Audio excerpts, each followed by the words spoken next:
Europe 1. Journal de 6h présenté par Victor Pourchet. Bonjour Victor. Bonjour Lionel et bonjour à tous. Des rafales dévastatrices et meurtrières sur la côte atlantique et de la Manche. La dépression Patricia a frappé l'ouest, la Bretagne et la Normandie notamment. Météo France appelait à une grande vigilance. Et Thibaut Hu, en plus des dégâts matériels, c'est le bilan humain qui est surtout à déplorer ce matin. Oui, avec d'abord ce drame sur l'île de Ouessant dans le Finistère. Pendant une baignade, une femme de 57 ans, habituée des lieux, est emportée par la houle avec ses 2 fils.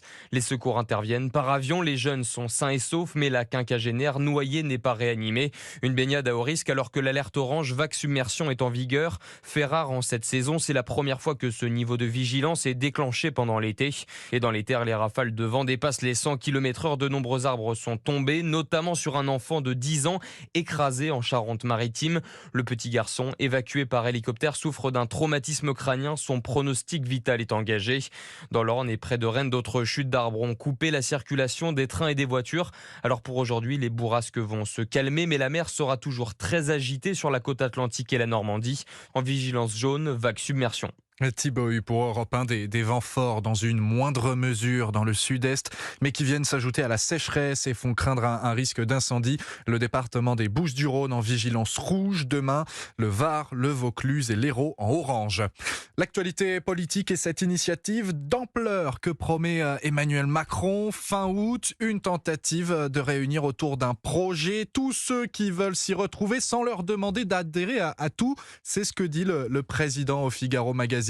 Interview Fleuve où il revient aussi sur les récentes émeutes suite à la mort du jeune Naël. Elles ne sont pas dues à un problème d'immigration, mais d'intégration, assure-t-il. Il y a des émeutes en marge desquelles un policier marseillais est accusé, vous le savez, d'avoir passé à tabac un jeune. Son maintien en détention provisoire sera débattu lors d'une audience ce matin. À la cour d'appel d'Aix-en-Provence, cette incarcération très commentée puisqu'elle a provoqué une vague de colère et d'arrêt maladie sans précédent chez les forces de l'ordre.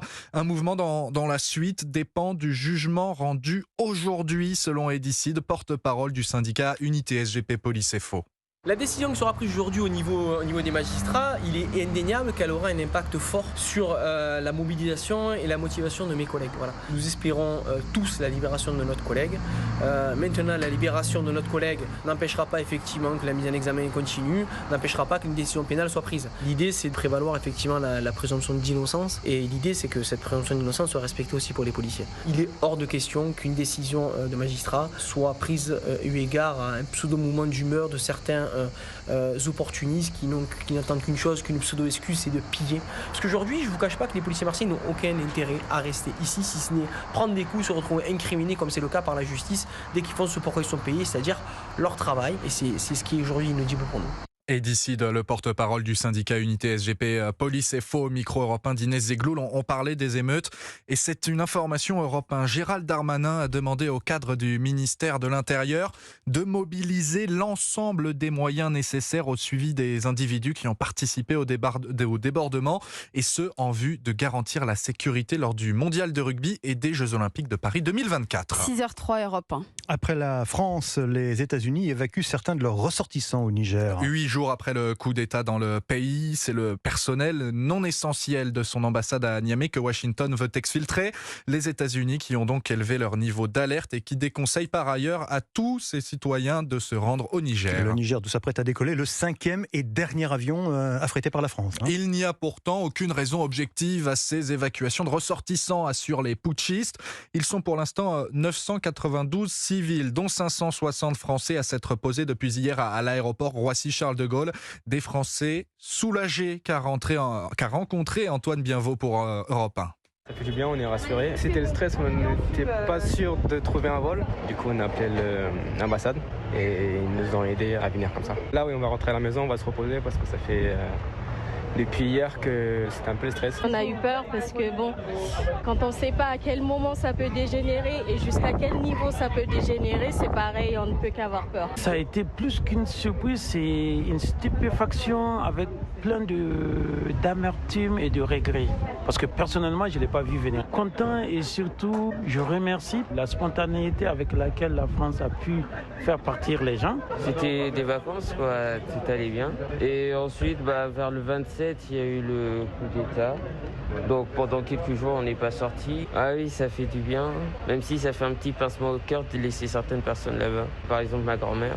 Et la sortie de crise n'est pas pour tout de suite au Niger. La junte militaire a dit hier refuser de céder à toute menace et rejette en bloc les sanctions prises par ses voisins ouest-africains.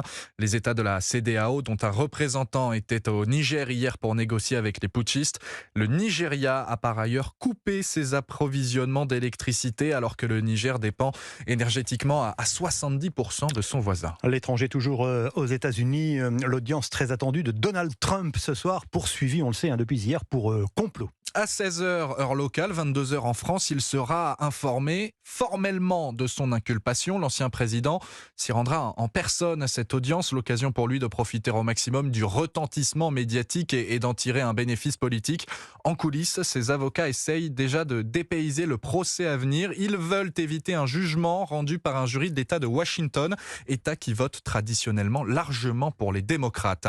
Et puis, écoutez le cri de douleur des victimes de violences sexuelle dans l'église. C'est l'appel du pape François à son arrivée hier à Lisbonne pour les Journées mondiales de la jeunesse.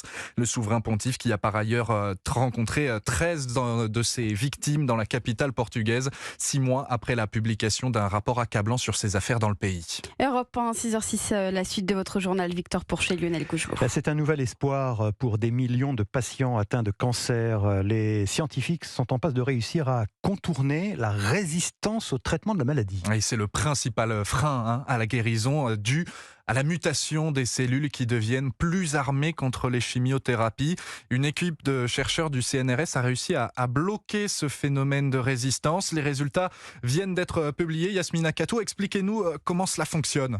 Eh bien, au fil des chimiothérapies et des immunothérapies, les cellules cancéreuses changent de forme, se cachent même pour éviter le traitement. Mais grâce à l'anticorps fabriqué en laboratoire, la protéine qui permet cette mutation des cellules est bloquée. Résultat, toutes les tumeurs sont atteintes par les traitements anticancéreux.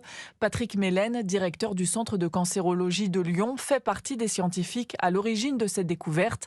Il détaille les résultats prometteurs. Ce qu'on a observé, c'est que chez l'homme, donc c'est juste à la phase 1 pour l'instant, on a une réponse en monothérapie, donc seul l'anticorps a l'air de donner des bénéfices. Donc effectivement, on a des patients qui on voit leur tumeur qui réduit de façon importante et on a stabilisé une partie importante des patients, c'est-à-dire que leur maladie a pu progresser. Les tests sur les humains continuent pour savoir si l'anticorps combiné à une chimiothérapie permet d'améliorer les résultats des traitements.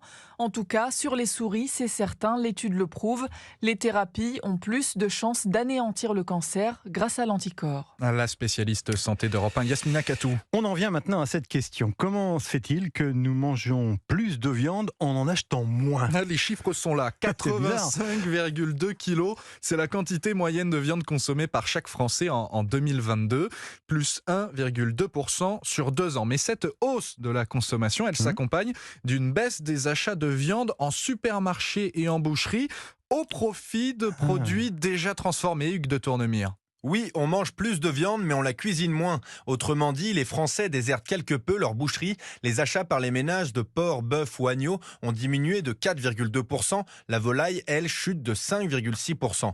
Il faut dire que l'inflation sur la viande a dépassé les 6% sur un an. Et quitte à se faire plaisir, les Français font le choix de consommer de plus en plus hors de leur domicile, comme à la cantine, au restaurant ou encore au fast-food. Gérard Thomas du service statistique du ministère de l'Agriculture. Sur 2022 comme en 2021, c'est un peu un retour à la normale, c'était la sortie du Covid. Puis c'est le contexte inflationniste qui pèse sur les arbitrages entre viandes, mais qui n'ont pas conduit globalement à une baisse de la consommation de viande. Autre arbitrage, les Français favorisent désormais des viandes moins coûteuses. La consommation de bœuf s'en ressent fortement. Pour la première fois en 2022, les Français ont consommé plus de poulet que de bœuf. Le porc, lui, reste largement en tête. Il représente à lui seul près de 38% de la viande consommée dans l'Hexagone. Les explications d'Hugues de Tournemire pour Europe 1. Un franc-parler, un style inimitable. Geneviève de Fontenay a tiré sa révérence hier. L'icône du concours Miss France est décédée en raison d'un arrêt cardiaque pendant son sommeil. Elle avait 90 ans. Les Français se souviendront d'elle et de ses fameux chapeaux. Évidemment. Une image encore bien ancrée dans l'esprit de tous. Voilà, une personne qui s'est rendue très reconnaissable. Bon, le chapeau, il était immanquable, quoi. Et les tenues, en général, étaient très, très reconnaissables. Donc, elle s'est créée, en tout cas, une personnalité publique, certainement. Elle avait son idée de la femme qui avait quand même évolué par rapport à ce qu'elle voulait inculquer encore à ses Miss. Elle était assez stricte sur l'éducation des Miss et puis leur passé. Pas de photos dénudées. Elle était dans le classicisme. Elle avait peur que ça passe, ça aille trop vite. Trop loin. Voilà. Les témoignages recueillis par Alexis de la Fléchère pour Europe 1. On en vient maintenant à notre série de la semaine, notre tour des musées insolites avec un retour en enfance ce matin, Victor. Direction Vambrechy à côté de Lille. Je connais bien. Au musée, j'imagine, je crois que c'est votre coin. Mais alors, est-ce que vous êtes déjà allé au musée de la poupée et du jouet ancien ? 20 000 pièces sur place et celui qui nous fait la visite pour Europe 1, c'est Maximilien Carlier. Alors je me trouve dans le musée qui est situé dans un château et quand on entre, on voit derrière des vitrines, des tas de poupées, des jouets anciens. Bonjour, je vous vois regarder attentivement les poupées. C'est les poupées qu'on a connues quand on était jeunes en fait, les poupées Bella, et ça nous rappelle notre jeunesse.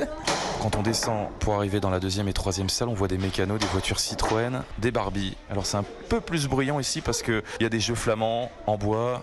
À quoi vous jouez là exactement ? C'est visiblement un jeu ancien et j'adore ça. Vous devez souffler sur une poire, c'est ça ? Oui, sur une espèce de balle. Et là je me dirige vers l'entrée car il y a un couple qui vient avec un sac cabas dans les mains et à l'intérieur, il y a une poupée. C'est une poupée qui appartenait à la maman de mon époux. La tête est en porcelaine, le corps en bois. Nous avions pensé la vendre et puis j'y arrivais pas en fait. C'était sentimental et donc nous avons eu l'idée de la confier au musée. Là je me tourne vers Franck Astruc justement. Vous êtes le responsable de ce musée. C'est indispensable ces dons ? Tout à fait, ne serait-ce que parce que au-delà de la valeur de l'objet, ce sont des souvenirs de famille. Donc il y a une valeur sentimentale comme ici et ça peut pas se négocier. Merci beaucoup et ce musée de la poupée et du jouet ancien est ouvert les mercredis, vendredis et dimanches de 14h à 18h. Et c'est bien noté le reportage de Maximilien Carlier pour Europe 1. On passe au journal des sports. Avec d'abord le mondial féminin de foot, Victor. On n'en fait pas trop si on parle d'un festival de buts entre la France et le Panama hier. Honnêtement, non. Les Bleus se sont qualifiés en remportant ce dernier match de poule.